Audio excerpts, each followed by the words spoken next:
Hello everybody, welcome back. I'm on my drive back to work. Seems like a regular thing, doesn't it? That's okay. I enjoy my job. I feel very fortunate to have the job that affords me the things that I want, and I'm happy to do it. I'm going to work with a smile. So I'm continuing to speak to you about professionalism. On the last video, we talked about integrity. Basically that, integrity, you are who you are by what you do when no one is looking. What you do behind closed doors when no one's watching. That's integrity. Okay? So on this episode, I'm going to speak to you about effective communication in professionalism.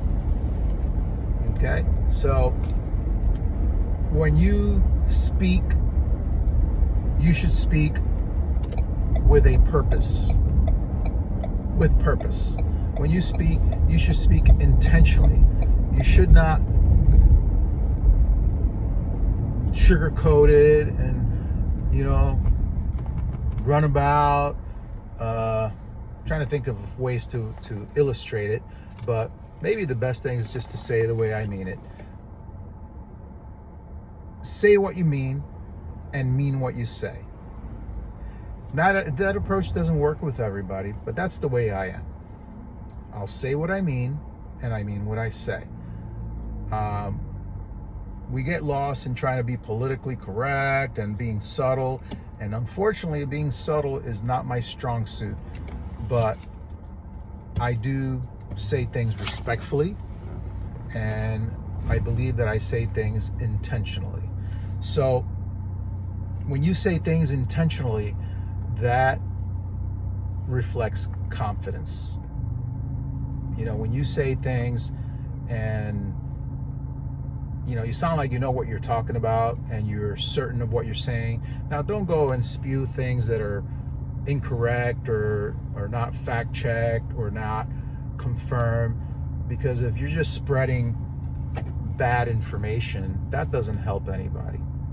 So if what you're saying is accurate, if you know what you're talking about, then speak intentionally. Don't be afraid.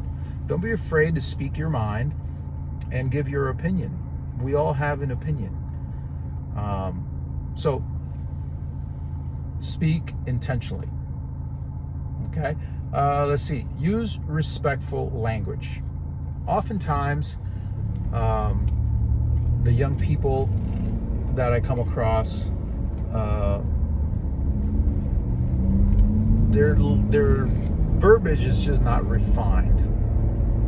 And you need to know that when you're speaking to somebody my age, you cannot use words like brah, hey dude, hey bro, hey man, yo. No. Be formal. Excuse me, sir. Or may I? Do you mind? Use proper language. Don't use ebonics. You know what ebonics are, right? Slang. I believe ebonics is a term, actually, but I think that it relates mostly to like street slang and using non-formal English language. Okay, you're a college educated person, stick to that. So let's see, use respectful language, and you should stay calm and composed during your conversations. So if you're having a discussion with someone, let them speak. Let them speak before you speak. Don't interrupt. That is my pet peeve, when I'm interrupted, before I can finish a thought, or while I'm in the middle of explaining something. This happens to me all the time. It happens to me at home with my spouse, and it happens to me at work with the people I work with. And it's very annoying. This happens mostly with flight attendants, because when I'm doing a briefing and I'm giving them the information, my briefing takes 30 to 45 seconds, literally. It's less than 60 seconds.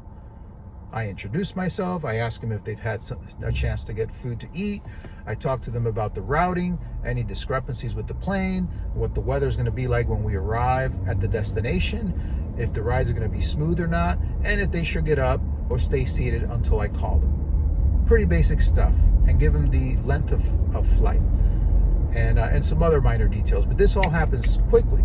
I look at them all one by one in the eye. You know, we say hi to each other. We talk about, you know, how far we go on this trip together.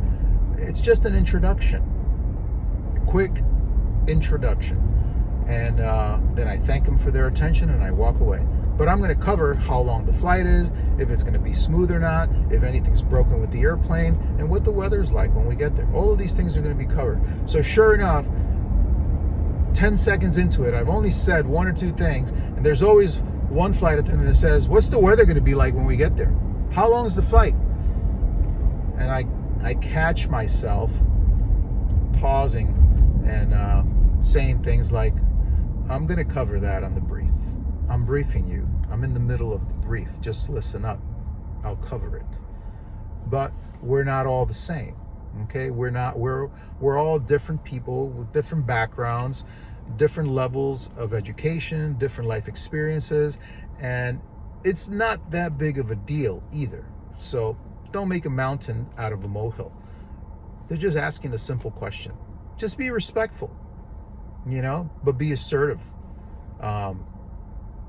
If you get into a discussion that becomes heated, or it's a high energy discussion, you know, where the tensions are high, or the emotions or the opinions, you know, it's very important to stay calm and collected.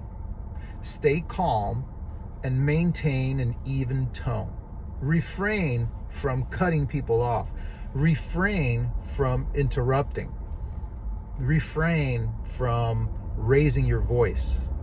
That is not a good sign of professionalism.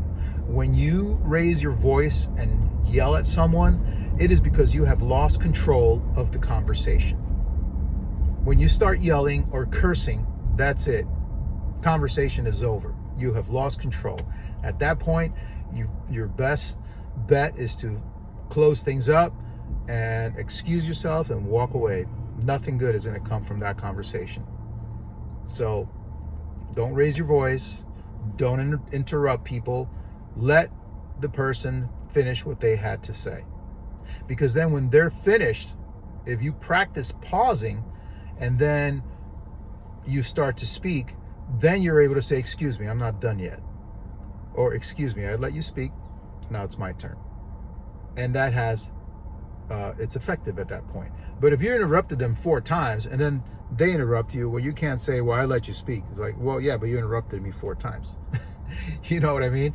So stay calm and composed, and keep a steady tone, especially in those high stress situations. So I'm going to take a minute break. I'm practicing not letting these videos be too long. So just pause it right now, and I'm going to pick up with the next 2 items regarding effective communication.